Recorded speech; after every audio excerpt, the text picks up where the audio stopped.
Assalamualaikum warahmatullahi wabarakatuh. Teman-teman, kita sedang coba untuk cek dan recheck atau mungkin ngetes ini teman-teman, apa ya, clip on wireless dengan merek TNW. Wow, TNW teman-teman, kira-kira bagus nggak ya? Langsung aja kita coba tanya-tanya Pak Ustadz. Assalamualaikum Ustadz. Waalaikumsalam warahmatullahi wabarakatuh. Ya, kita besok mau ke Jogja Ustadz ya? Iya, alhamdulillah. Persiapannya apa aja Ustadz? Persiapannya kita semoga besok diberikan kesehatan dan Amin ya kekuatan. Rabbal Alamin. Itu yang terpenting. Oh ya, yang penting kesehatan nih Ustadz ya. Luar biasa ya. Dan apa ya?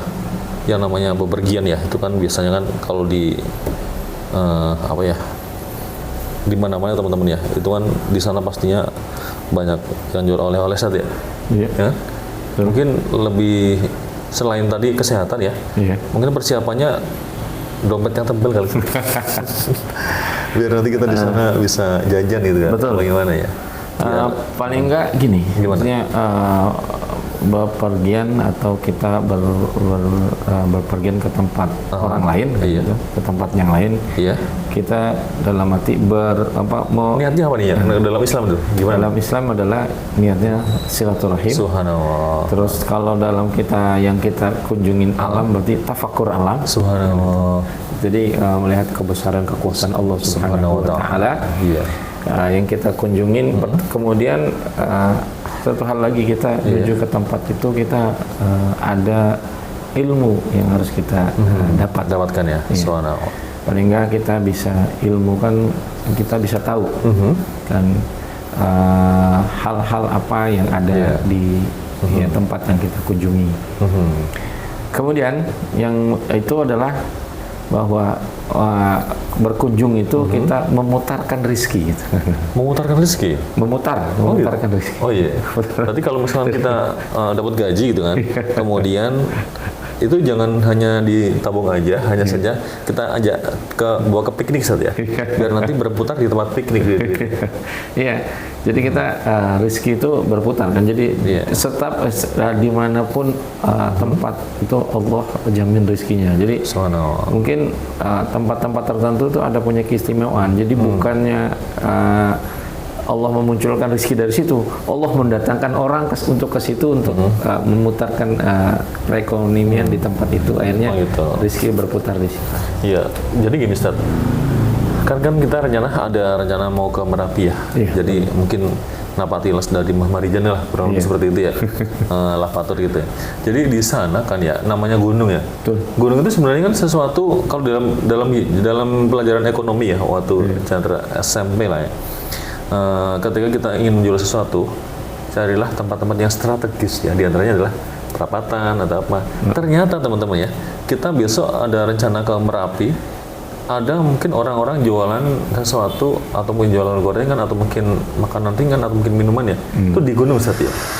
Jadi yang nggak kepikiran ya, kita nggak kepikiran ingin jualan, berbeda dengan prinsip ekonomi kita dulu ya, jualan harus di tempat yang strategis.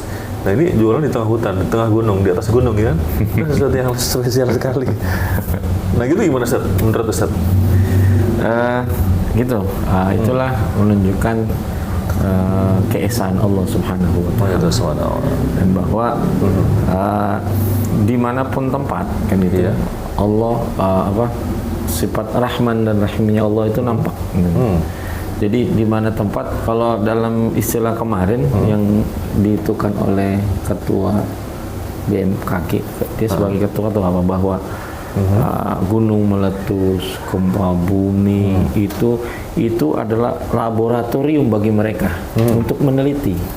Oh itu. Iya, maksudnya kan. Jadi kalau adanya gunung meletus, dia meneliti gitu. Jadi laboratorium dia itu, jadi kejadian alam itu laboratorium bagi dia untuk menambah keilmuan. Iya, apa sih penyebab gunung itu meletus?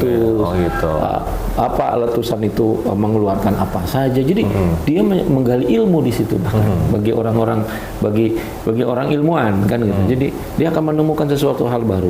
Kemudian dia mengukur letusan itu berapa derajat atau berapa apa? Terus kalau gempa bumi itu berapa getaran? Skala Richter. Iya. Nah itu, jadi katanya kejadian alam sekarang ini di dunia manapun itu bahkan jadi laboratorium dunia. Laboratorium dunia. Iya, misalnya kejadian meletus di Indonesia, itu orang ilmu bukan hanya yang meneliti, bukan hanya orang Indonesia, gitu. Peneliti-peneliti dunia itu datang Datang ke Indonesia untuk meneliti batuan-batuan yang disebutkan dari gunung meletus. Penyebabnya apa, bagaimana tingginya. Jadi kan gitu, cuma meneliti. Bahkan yang pernah lagi ada yang menyampaikan, salah satu dari tim itu menyampaikan bahkan dia itu pernah memimpin gitu. Ketika ada letusan dia malah orang yang lain disuruh menjauh, dia malah mendekat. Gitu. Bahkan di antara salah satu timnya itu ada yang nggak selamat karena meneliti. Jadi meneliti, abunya pasirnya kayak apa sih gitu. Iya, jadi meneliti gempanya itu bagaimana segala macam. Jadi dia yang meneliti. Yang rusak apa saja kan? Nah kalau gempa sama kayak dokter kan, ketika ada wabah, yang lain itu menjauh. Dokternya malah mendekat. Ditanya, dia akan meneliti virusnya itu apa, bagaimana. Nah itu, jadi gitu. Jadi ketika kejadian alam dimanapun, kejadian sesuatu apapun, bagi ilmuwan sakit, bagi dokter itu adalah laboratoriumnya. Jadi di mana dia akan menggali, akan mendapatkan ilmu yang baru. Gitu. Jadi kalau seorang ilmuwan ketika ada musibah, beliau langsung berkata, wah ini adalah semacam ladang penelitian ya. Iya, dia akan meneliti. Jadi bagi ilmuwan dia akan meneliti. Kan itu misalnya bagaimana bagi dokter dia akan mencari ini albunya ini apa menyebabkan sakit apa, ispa segala macam. Dia harus mengendalikan. Nah, bagi SAR itu bagaimana dia mengendalikan menanganinya kan gitu. Meneliti pengungsinya. Nah, iya kan ya. Nah, bagi Menteri Sosial bagaimana menyalurkan bantuannya. Bagi orang kaya bagaimana menyedekahkannya untuk ke sana. Jadi kan di situ. Iya. Semuanya itu. Berarti kalau misalnya bagi YouTuber itu adalah konten ya. Ada musibah itu sebuah konten ya. Jadi di videoin banyak yang nonton, dapat duit itu ya. Gitu, tapi ya itu tapi kalau bagi media bukan jadi media ya. Bagi media. Media apapun kan, media konvensional, media apapun, jadi berita itu ajang dia untuk memberitakan kejadian sebenarnya. Gitu. Kan gitu.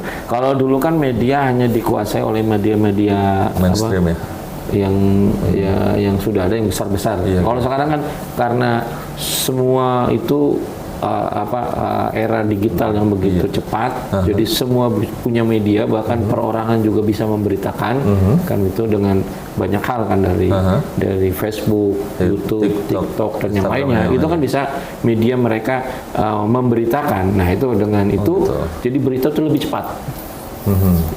Jadi apa yang dibutuhkan atau mungkin apa yang dibutuhkan, baik misalkan nih makanan atau apa, pemerintah lebih cepat tahu ya harusnya.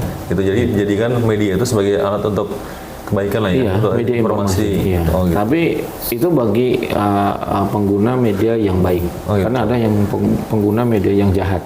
Jadi dia akhirnya dalam musibah membuat konten. Jadi musibah di Indonesia seperti ini, dia mengambil konten dari luar negeri, seolah-olah itu kejadian di Indonesia, kan gitu. Kadang musibah tahun berapa diputar di saat itu seolah-olah kayaknya kejadiannya di situ, padahal tidak. Nah itu kan membuat panik. Media yang menggunakan tidak menggunakan media dengan secara bijak. Gitu. Jadi malah bikin rusuh, bikin itu. Iya, jadi buat teman-teman wartawan ya, atau mungkin para pegiat media ya, nggak ada salahnya ketika Anda ingin memberitakan sesuatu, usahakan itu otentik ya Ustaz ya. Jadi dari mata kita sendiri lah gitu. Atau jangan sampai kita ngambil nyomot-nyomot dari orang, tahu-tahu salah beritanya kan, atau mungkin gimana gitu. Itu ya kadangnya berita kan diputar-putar, berita tahun berapa diputar lagi, nah itu seolah-olah berita baru padahal itu kejadian tahun berapa. Bahkan itu timbul menjadikan fitnah. Oke, Ustaz. Pesannya apa sih untuk orang yang mau jalan-jalan? Ya bahwa tujuan kita yang pertama itu yaitu tafakur. Terus tujuan berikutnya silaturahim. Itu. kita mengunjungi saudara-saudara kita, kan gitu. Kemudian kita ya banyak menimba ilmu lah di sana, di mana pun tempat pasti di situ banyak ilmu yang bisa. Misalnya kita mengunjungi daerah pertanian, kita bisa belajar apa sih? Nanam gitu ya. Iya. Atau kita bisa tafakur sejuknya alam gitu. Kan gitu. Biasanya kita di kota, mungkin kalau yang kita ke tempat yang dingin, biasanya di kota harus menggunakan AC, di tempat dingin nggak perlu AC. Nggak perlu AC ya? Iya. Jadi kalau misalnya nih kita mau tahu nih sebuah daerah atau panas atau tidak ya, mungkin cek dulu nih toko perabotan rumah tangganya. Kalau di situ jual kipas angin, nanti daerahnya panas. Di Bekasi tadi.